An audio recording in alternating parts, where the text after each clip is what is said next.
Ora então, bom dia a todos em Portugal, boa tarde em Moçambique.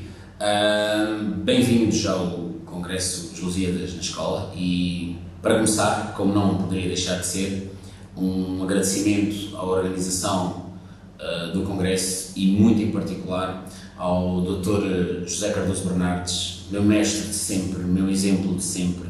De resto, acredito que de muitos de nós, não é?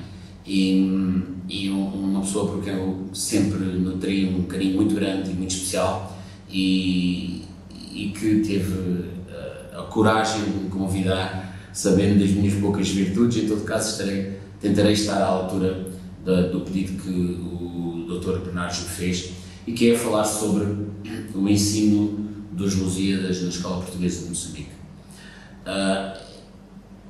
O meu nome é João Paulo Videira, eu tenho 32 anos de serviço completos como professor de português, e 11 desses 32 foram aqui nesta escola, na Escola Portuguesa de Moçambique.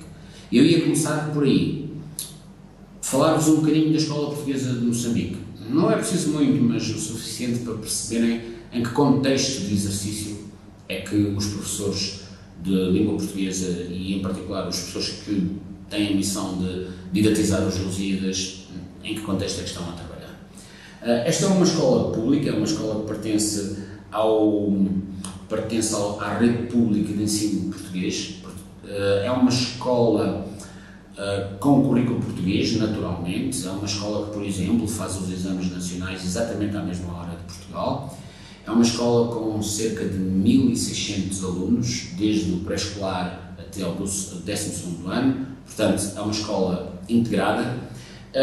Tem 45% de alunos de nacionalidade portuguesa, 45% de alunos de nacionalidade moçambicana, e os outros 10% são alunos de cerca de 12 nacionalidades diferentes. Nós temos aqui italianos, búlgaros, belgas, sul-africanos, timorenses, japoneses, chineses. Digamos, até assim, em jeito de curiosidade, a oferta de português de língua não materna é muito requisitada e é uma das preocupações da escola.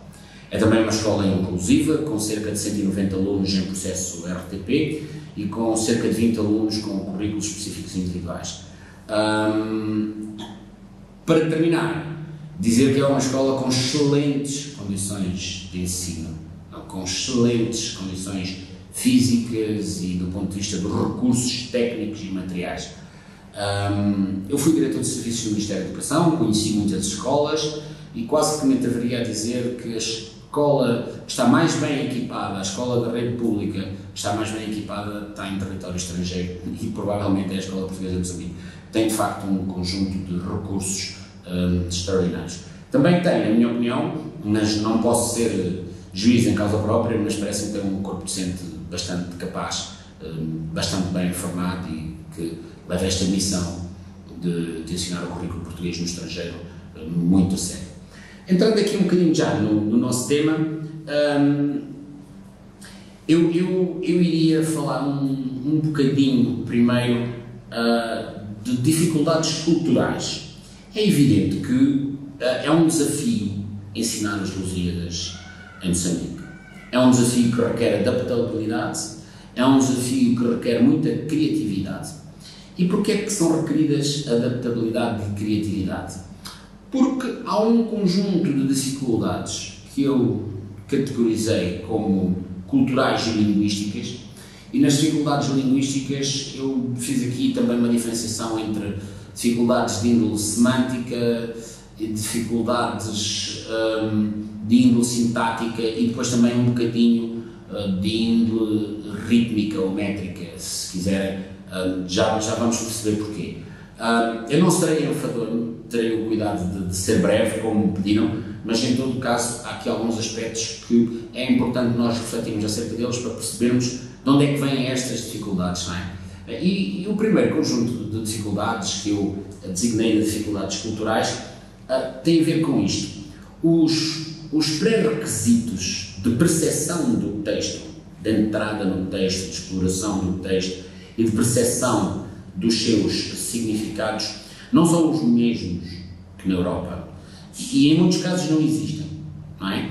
E tem a ver com aquilo que eu chamo de dificuldades de índole cultural, que emergem da organização social e da própria caracterização da sociedade em que se insere a escola e que depois vêm parar ao contexto de sala de aula. Essas dificuldades de índole cultural que eu vou referir, elas acontecem fora da escola, na casa dos alunos, mas também acontecem dentro da sala de aula.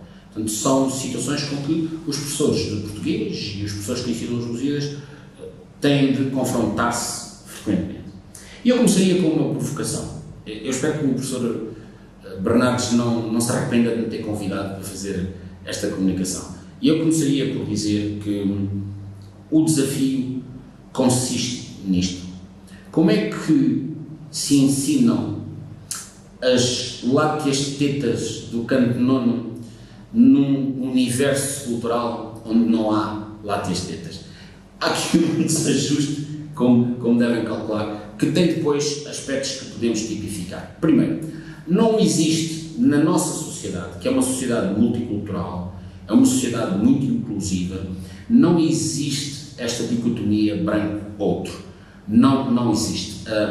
Porquê? Em primeiro lugar, o branco não é o dominador. Mesmo que ela tivesse que existir, esta dicotomia, o branco não seria o elemento dominador, não seria o elemento mais comum. É de resto aquele que é mais difícil de encontrar. Não é? Mesmo assim, em Maputo encontra-se muito, à medida que se anda para o norte do país, encontra-se cada vez menos. Não é? Mas esta dicotomia não existe porque as pessoas naturalmente se misturam, se miscigenam e, como tal, não há esta dicotomia que está no texto de Camões. Nós percebemos toda aquela maravilha de encontrar aquilo que é diferente, o homem oriental, o homem negro, o homem africano. Aqui estão todos juntos na mesma sociedade, convivem uns com os outros, casam uns com os outros, são amigos, zangam-se, compram, fazem comércio, vendem, mas há uma convivência constante e, como tal, não há este efeito de estranhamento como pré-requisito. Depois, também não existe esta dicotomia cristão-mouro, cristão-islâmico. O islâmico aqui é o nosso vizinho, é o nosso amigo, está dentro da sala de aula, não é? Não é o terrorista que anda com a bomba, não. O islâmico aqui está perfeitamente integrado, tal como o cristão, convivem, como eu já disse, casam uns com os outros, são amigos, têm relações, não há esta dicotomia. O mouro não é o inimigo. Não se percebe esse conceito de andar atrás do mouro. É preciso haver um metatexto de desconstrução desses sentidos que estão no texto de Camões, porque a sociedade não fornece esse metatexto, os média não fornecem esses significados de oposição entre uns e outros. Depois, um outro aspecto que me parece importante é a questão da autossupressão e do esforço, que está muito no texto de Camões, não é? O herói individual, o herói coletivo que se autossupera, não é? E também aliado ao conceito de ambição, que depois resulta naquilo que é a felicidade, o prémio final, a felicidade, a progenie que há de vir e que decorre do homem se ter autossuperado, não é? De se ter esforçado. É preciso termos em conta duas coisas. Em primeiro lugar, vivemos num país cuja sociedade é eminentemente hedonista e cuja felicidade é um conceito que não requer quaisquer outro para se viver. Não é preciso ganhar-se bem ou ter-se um bom emprego para ser feliz. Como se diz aqui em Moçambique, temos de ser felizes. É quase uma obrigação ética. A felicidade depende do meu estado de espírito e da minha decisão intrínseca de decidir ser feliz ou não. Eu não tenho de ter nenhum processo de conquista, de esforço ou de autossuperação para ser feliz. Eu decido ser feliz e sou. E quando estamos a tentar ensinar, por exemplo, estes conceitos de autossuperação, de esforço, de ir à procura do que não existia ou do que não se conhecia, encontramos aqui dificuldades que têm a ver com este hedonismo, e que é um hedonismo muito local. Em Moçambique não é preciso ir à procura de nada em mais lado nenhum, porque há cá tudo. Desde a beleza paisagística, às riquezas, está tudo concentrado no país. Não há esta ideia muito europeia e particularmente portuguesa de chegar à beira-mar e olhar o mundo. Não, o mundo está aqui. Toda a diversidade humana e toda a diversidade natural existe aqui, não é preciso procurar fora. Depois, há outras questões que também surgem muito no texto, e que aqui não são pré-requisitos de leitura. Por exemplo, a ideia de descoberta, não é? Eu lembro, eu já não sei quantas vezes os meus professores me disseram a expressão da descoberta do caminho marítimo para a Índia. Nós ouvimos muito isso, não é? A ideia de descoberta aqui chega a ser ofensiva. As pessoas podem nos dizer com facilidade de descobrir o quê? Nós já cá estávamos. A ideia de descoberta aqui não é amigável, não é? E é preciso ter algum cuidado ético e cultural para se falar de descoberta. É preciso contextualizar, é preciso constantemente desconstruir os sentidos do texto de Camões para que ele não seja mal percebido ou até para que não hajam juízos de valor indevidos, não é? Depois, outro aspecto interessante, por exemplo, a questão muito ocidental da fé cristã, de espalhar a fé cristã. Para já, a sociedade é tão aberta que há diversas fés, não é? Nós podemos ter dentro de uma sala de aulas alunos de 4 ou 5 etnias diferentes, com 4 ou 5 credos diferentes. Há uma grande maioria de messianos, que é uma religião sincrética local, que segue o cristianismo, mas que tem uma deusa pagã, que é a deusa do mar. Depois há também muitos islâmicos, muitos cristãos, muitos hindus.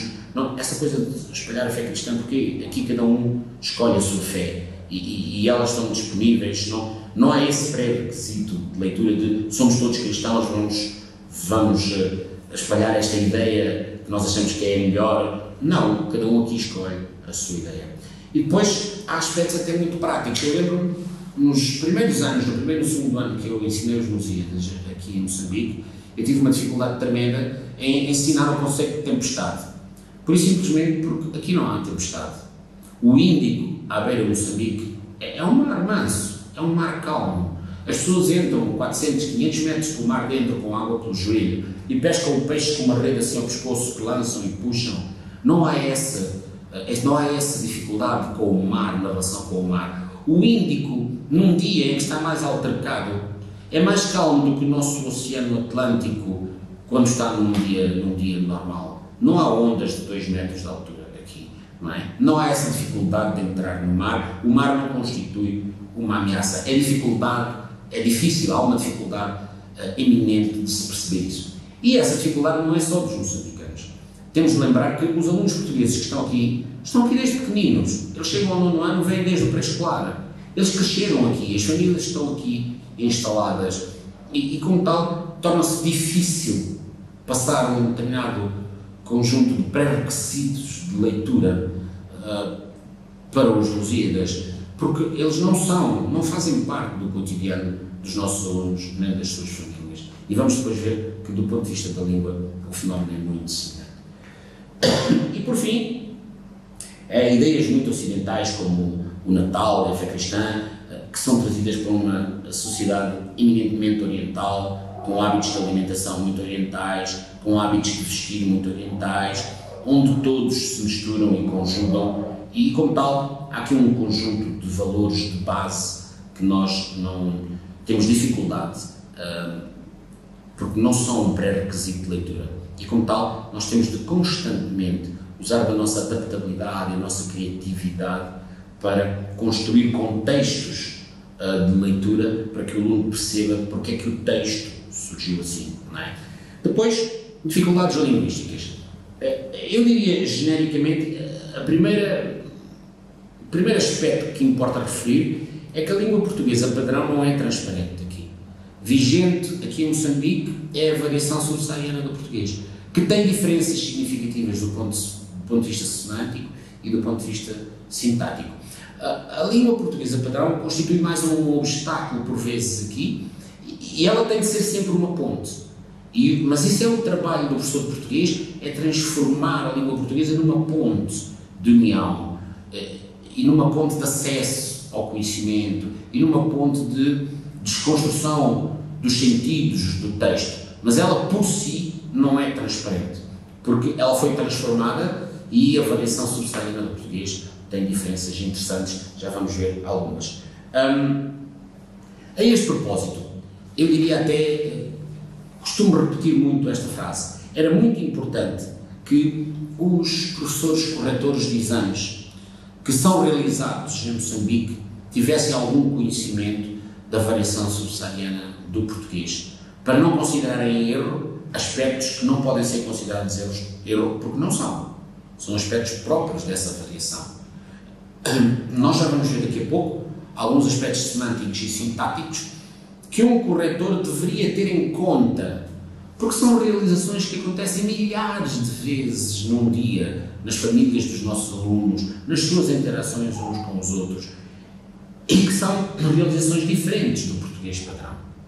Depois colocar a exigência de um português padrão correto, quando se faz a correção de um exame, torna-se inglório, porque um professor pode corrigir um fenómeno uma vez, duas, 50 vezes num ano letivo ou 100 vezes num ano letivo, mas ela acontece milhares de vezes por dia no cotidiano dos nossos alunos. Vejamos então dificuldades semânticas por desvio. Quando eu digo dificuldades semânticas por desvio, tem a ver com palavras que têm um determinado significado na língua padrão, mas que na variação subsaariana do português têm um significado diferente ou mesmo oposto. É o caso de levar e trazer, de ir e vir. Aqui em Moçambique, levar significa trazer, trazer significa levar, ir significa vir, vir significa ir. Uma frase comum que eu costumo dar como exemplo é: hei de vir na tua casa levar o burbequim. Quando uma pessoa diz hei de vir na tua casa levar o burbequim, o que a pessoa está a dizer é hei de ir à tua casa trazer o burbequim. Porquê é que existe esta diferença? Tem a ver com a perspectiva do falante em relação ao seu interlocutor. Enquanto que na Europa a perspectiva do falante é sempre a sua, eu coloco-me em mim e centro e eu digo eu hei de ir à tua casa trazer o burbequim e eu estou no centro da ação. Aqui em Moçambique quem está no centro da ação é o interlocutor. Eu hei de vir na tua casa levar o burbequim, quando lá estiver hei de levar o burbequim. Este tipo de realização é complicada até do ponto de vista das comunicações do cotidiano e ainda mais complicada se torna quando tentamos entrar num texto literário em particular, um texto como os Lusíadas, que já de si tem uma sintaxe um tanto complexa e tem um conjunto de sentidos que é preciso desmontar, que tem um cariz também de complexidade e até algum vocabulário que já entrou em desuso, não é? e que é preciso desmontar com os alunos. Mas este, que no caso deles já entrou em uso, usam todos os dias, mas depois não reconhecem ou estranham quando chegam ao texto literário. Uma frase comum que explica bem este tipo de desvio semântico, que tem a ver com a perspectiva do falante, não está centrado em si, mas no interlocutor, é esta que eu tomo sempre por exemplo. Se fores à minha casa visitar-me àquela hora das 12, vais-me encontrar enquanto eu já fui. Não há uma realização, não é frequente a realização negativa centrada no próprio, não é? Não estarei, ou não me vais encontrar. Não. Vais-me encontrar, eu é que já fui. Portanto, há sempre perspectiva no interlocutor e há, obviamente, um desvio do significado das palavras que é preciso depois explorar e contextualizar para se perceber efetivamente o que é que elas querem dizer para depois poder interpretar um texto literário. Depois temos aquilo que eu chamo de dificuldades semânticas por criatividade. Há palavras que existem, mas que são utilizadas com alguma criatividade e muitas das vezes também é preciso criatividade para as perceber. Eu estou a falar, por exemplo, de vocábulos muito comuns no cotidiano, como desconseguir, que na verdade significa não ser capaz de fazer alguma coisa. Taxar, isto foi a propósito de um texto, salvo erro, de Fernão Lopes. Aconteceu-me estar a dizer que o rei taxava e ninguém percebia o que é que eu estava a dizer e eu percebi que a turma estava hesitante e perguntei qual era a dificuldade em perceber que o rei taxava e consegui perceber com os alunos que taxar significa comer do tacho, comer o mesmo tacho e não aquilo que eu estava a tentar explorar no texto, que era aumentar os impostos ou cobrar os impostos. Depois, jiboiar, também é um termo muito comum, que significa qualquer coisa como preguiçar, estar na preguiça, não trabalhar, não produzir. E ainda termos como, por exemplo, depressar. O setor depressou, quer dizer que o setor falou depressa demais ou ditou depressa demais. Estas dificuldades para a criatividade têm a ver com, não são neologismos, mas são adaptações que se fazem da língua, que são muito comuns no cotidiano, que são utilizadas de uma forma muito frequente e que também constituem elementos de opacidade em relação ao português padrão e à tentativa de interpretar um texto como os Lusíadas. Depois, aquilo que eu chamo de dificuldades semânticas por estrangeirismo inglês. É importante perceber que estamos junto à África do Sul. Nelspruit, que é a capital da província, que faz fronteira com a província de Maputo, é uma cidade enorme. Os moçambicanos, os portugueses, toda a gente que vive aqui visita a cidade com alguma frequência. As trocas comerciais são constantes e depois temos vocábulos que entram na nossa língua, que transformam por completo o português e que fazem também com que o tal português padrão que nós conhecemos não exista. Estou a falar de verbos como jobar. Jobar significa trabalhar, do inglês job. Estou a falar de verbos como gimar, significa praticar exercício, do inglês gym, não é? Estou a falar de verbos como enjoyar, que significa tirar partido de gostar, usufruir, e ainda, por exemplo, chillar, que significa ter calma, ter uma atitude complacente, calma. Também são topos semânticos que fazem parte do cotidiano, dos quais eles estão à espera, mas depois não encontram no texto literário. Ainda dificuldades semânticas por estrangeirismo derivado do Xangana, a língua local no sul de Moçambique, que também empresta ao cotidiano muitas expressões. É muito comum ouvir-se dizer maningue. O setor esteve maningue bem, o setor esteve muito bem. A palavra maningue substitui com muita frequência a palavra muito. E, por exemplo, minhar. O setor está a maninhar, o setor está a brincar comigo, está a gozar comigo. Há uma série de palavras do Xangana que entram no cotidiano, que fazem parte da variação subsaariana do português, são utilizadas nas famílias, nas interações entre os alunos e constituem também uma dificuldade, um elemento de opacidade de entrada em qualquer texto literário, nos Lusíadas em particular. E depois eu falaria ainda de dificuldades sintáticas.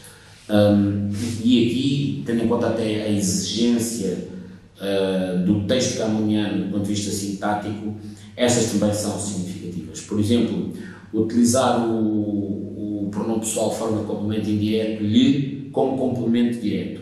Eu vi-lhe passar na rua.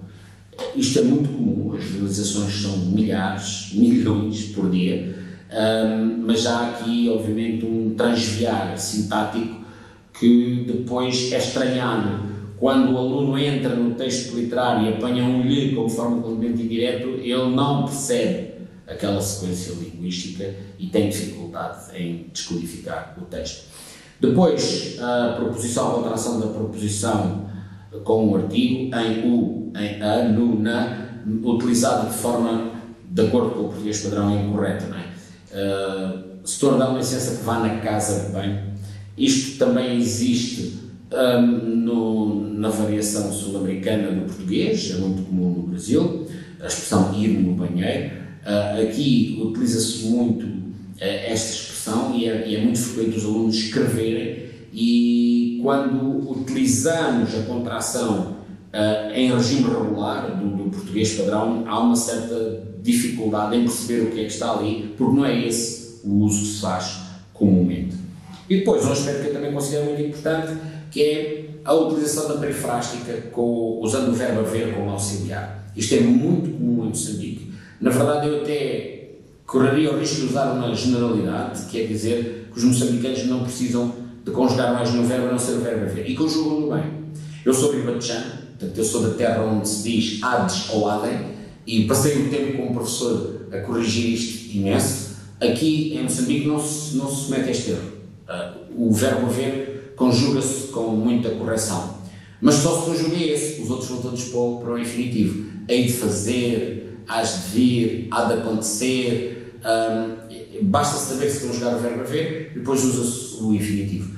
Como devem calcular, isto é completamente estranho ou é muito estranho ao português padrão, é completamente estranho ao português dos Lusíadas e constitui mais um elemento de dificuldade de entrada no texto, porque isto não está lá, não é reconhecível, a língua que nós falamos e que nós utilizamos no cotidiano não é aquela que está no texto.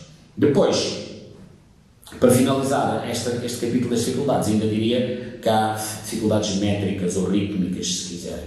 A métrica dos Lusíadas é muito longa e muito agressiva para o tipo de fala que se utiliza aqui. E qual é a importância disso? Eu explico. Quando os portugueses, por exemplo, vêm para Moçambique, obviamente que sendo o português padrão, pensa-se que a comunicação está facilitada. E isso não é verdade. Porque o ritmo de verbalização, o ritmo da frase é completamente diferente. A frase aqui é mais curta, é mais cantada, é mais pausada. A métrica dos Lusíadas é uma métrica exigente. O decassílabo é muitíssimo longo, é muitíssimo exigente. É uma métrica até, de certa forma, agressiva, uma forma de escrita muito partida, frase, pausa, e aqui é ao contrário, é pausa, frase. Ou seja, eu até diria, para se perceber com mais facilidade esta questão da métrica, a poesia trovadoresca, por exemplo, tem um tipo de métrica muito mais compatível com o português que se fala em Moçambique e aqui em Maputo do que propriamente o dos Lusíadas. É muito difícil entrar numa frase tão longa, não é? É muito difícil entrar numa frase tão longa e com, como sabem, alguma complexidade sintática. As frases aqui são muito simples, refletem o tal hedonismo cultural de que eu falei e são muito positivas. A negação é bastante rara, é possível negar falando pela positiva, como já vimos, e como tal, isto torna difícil entrar no português e em particular no português de Camões, não é? Eu diria em jeito de conclusão que a entrada e a exploração do texto camuniano é muito difícil, requer muito cuidado e muita sensibilidade cultural. Nós temos à nossa frente uma população de alunos de grande multiculturalidade, diversidade, integradora, que não reconhece ou não se revê em algumas das dicotomias e dos pré-requisitos culturais que estão nos Lusíadas, requer um metadiscurso explicativo e contextualizante constante. É preciso constantemente estar a fazer este metadiscurso de desmontagem do texto e transposição para um português subsaariano que seja perceptível, e requer, obviamente, a criatividade de olhar para estas dificuldades, não como dificuldades, mas como oportunidades. Obviamente, a partir destas realizações e na confrontação destas realizações do cotidiano moçambicano com aquilo que Camões escreveu, é possível encontrar paralelos, é possível encontrar jogos de palavras que ajudem a perceber o texto camoniano no registro subsaariano, que é aquele que os alunos usam e que percebem. Eu diria, do ponto de vista da abordagem da obra, que é mais importante em Moçambique fazer uma exploração através da universalidade dos valores da obra do que propriamente da portugalidade desses valores. Não há tanto aqui a necessidade de ir à procura de aspectos que tenham a ver com a exaltação do herói português. Há mais a necessidade, ou é mais útil, ou é mais pertinente, isto à procura da exaltação do homem, do herói, no abstrato, no genérico, das virtudes humanas, dos homens que se autossuperam e vão para além daquilo que prometia a força humana. Os Lusíadas são um texto difícil de abordar aqui, porque há, como vimos, uma série de dificuldades culturais e semânticas e sintáticas, mas constitui um desafio bastante interessante que vamos superando passo a passo, sempre criando pontes entre os aspectos culturais e as realizações linguísticas locais e os aspectos culturais e a construção linguística que está no texto de Camões. E pronto, espero não vos ter desiludido muito, era isto que tinha para vos dizer.